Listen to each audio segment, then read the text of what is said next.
vantage points have developed, such as the unobstructed view of NASA's Hubble telescope and the perspective gained through unmanned probes sent on reconnaissance missions to the outer reaches of our solar system. These breakthroughs in space exploration reveal many inaccuracies in earlier astronomical conclusions.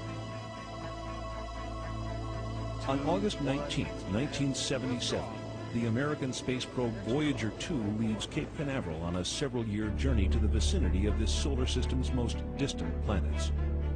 The Voyager's discoveries challenge many of astronomy's recent conclusions, while fully corroborating ancient knowledge. For the first time, we see images of Uranus. Astonishing, it is exactly as the Sumerians report in their 6,000-year-old description. Though they have no telescopes that we know of, the Sumerians characterize Uranus as Mash-Sig, translated bright greenish. They also explain the unique planetary tilt of Uranus. According to the Sumerians, our solar system was invaded by a planetary body that caused collisions and disrupted the existing order. NASA scientists concur that a collision with a body the size of Earth, traveling at 40,000 miles per hour, could have caused both the orbital skew of Uranus and the devastation apparent from the planet's surface scarring. Its neighbor Neptune was described as a blue-green planet by the Sumerians millennia ago, but science has only confirmed this fact during the past few decades. The Sumerians named and listed all of the planets in our solar system.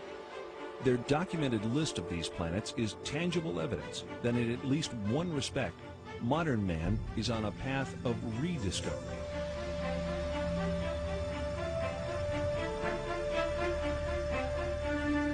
That ancient knowledge included the planets Uranus and Neptune, supposedly unknown until discovered in 1781 and 1846, and even Pluto, not discovered until 1930. Neptune, Nudimmud, the artful creator. Uranus, Anu, he of the heavens. Saturn, Anshar, foremost of the heavens. Jupiter, Kishar, foremost of firm lands. The asteroid belt, Rakish, the hammered bracelet. Mars, Lamu, god of war. And Ki, Earth, what the Sumerians considered to be the seventh planet. Why the seventh planet? Why not the third, as Earth is so often referred to in modern parlance? Sumerian records indicate that they began their counting not from the sun, but from a planet on the outside of the solar system. But most surprising was the inclusion of one more large planet as the 12th member of our solar system. The launch of Pioneer 10 in 1972 ushers in the era of deep space exploration. The craft journeys beyond the outer known planets, sending back data that is used to seek a possible 10th planet. 14 August 1978, which was just about 6 weeks after we discovered the fact that Pluto had a satellite. Once you have a satellite for a planet, you can determine how heavy it is. It turns out Pluto is very much smaller and lighter weight than we had thought, which meant that Pluto has no influence, no appreciable influence on the motions of the planets Uranus and Neptune. At that point, we voiced the hypothesis that this means that there is at least one yet to be discovered planet in the outer reaches of the solar system. Over the past 2 decades, physicists have joined astronomers in the search for the mysterious Planet X. One of the things we did in 1978, having made this prediction that there was an additional planet, 10th or 12th, depending on your point of view, we sort of put our money where our mouth was, as it were, and we went out and we started looking for this thing. We've been able to refine the search area somewhat, get it rather narrowed down. We do our predictions based on the observed anomalies in Uranus and Neptune. We actually are currently looking down in the region of Centaurus, which is just south of the constellation Libra. But if it is in the kind of orbit that we describe here, it would have to be a planet that would have a mass something like 3 to 5 times the mass of the Earth.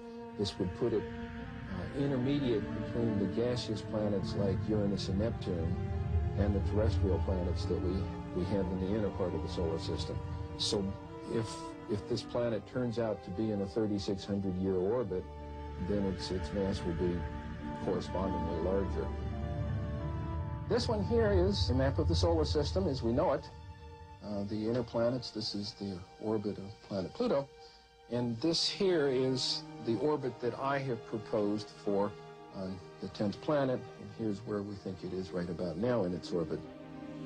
If Planet X exists, we are not alone in this solar system. The story of this planet, as told by the Sumerians on their 7 tablets of creation, begins 4 billion years ago, when our solar system was much younger and our own planet Earth did not yet exist. The surviving historical records of the Sumerians reveal the story of an intruder planet, Nibiru, which appeared out of deep space, drawn into the center of our solar system by the planetary pull of Neptune, Uranus, Saturn, and Jupiter. On an opposing orbital path with the 7th planet, a planet referred to in Sumerian records as Tiamat, Nibiru's new orbit around the Sun placed the 2 planets on a collision course. Sumerian cosmogony answers many puzzles that still baffle modern science. Central to it was the tale of a celestial collision and knowledge of a solar system with 12 members. As they draw near, one of the satellites of Nibiru crashes into Tiamat, cracking the planet. Subsequent collisions smash half of Tiamat completely, breaking the pieces into what develops mostly into the asteroid belt. This is referred to in the Bible and Sumerian text as the firmament. The other half of Tiamat becomes Earth. The Earth is thrust into a new orbital position, carrying with it Tiamat's main satellite, our moon. Nibiru, the intruder, is cast into a permanent clockwise silver orbit, returning to Earth's neighborhood once each 3,600 years, forever becoming the 12th member of our solar system. This tale of creation echoed through all the ancient cultures, becoming part of the scientific knowledge that we find in the Old Testament, in the creation story of Genesis. In the aftermath of the collision, the biblical creator Elohim proclaims, "Let the waters under the heaven be gathered together into one place, and let the dry land appear." And it was so. And Elohim called the dry land earth, and the gathering together of the waters he called seas. If Earth is the orbital remains of a planetary collision, scientists believe that the most obvious place to look for planetary scarring is 7 miles below the surface of the Pacific Ocean. When in the heights heavens had not been named, and below earth had not been called, naught but primordial Apsu, their begetter, Mamu, and Tiamat, she who bore them all. Their waters were mingled together. 2 planets mingled together. The biblical passage of Genesis reads, "In the beginning God created the heaven and the earth. And the earth was without form and void, and darkness was upon the face of the deep. And the Spirit of God moved upon the face of the waters. And God said, Let there be light. And there was light." If we apply the knowledge of the Mesopotamian text to the biblical text, the correct reading of the book of Genesis emerges, especially in relation to waters. And Elohim said, "Let there be a firmament in the midst of the waters, and let it divide the waters from the waters." And Elohim made the firmament, dividing the waters which are under the firmament from the waters which are above the firmament. And Elohim called the firmament heaven. Upper waters? Lower waters? What does the Bible mean by this? The Sumerians describe Uranus and Neptune as watery planets. What are the conclusions of modern science? In 1979, 1980, and 1981, Pioneer and Voyager visit Jupiter and Saturn with their many moons. During these missions, water is discovered virtually everywhere, as ice on the surface and as water below the surface. The Sumerians' ancient claim of water on Jupiter's moons Io and Europa is proven. The Sumerian records indicate water on Enceladus and Tethys, two of the moons of Saturn, and in that planet's spectacular rings. The findings of NASA confirm these ancient Sumerian assertions, giving further credence and clarity to the biblical quote, "waters above the firmament." Halley's Comet travels through space, itself a spectacular confirmation of the biblical claim, "waters above the firmament." Nearly 4 billion years old, with a core half the size of Manhattan,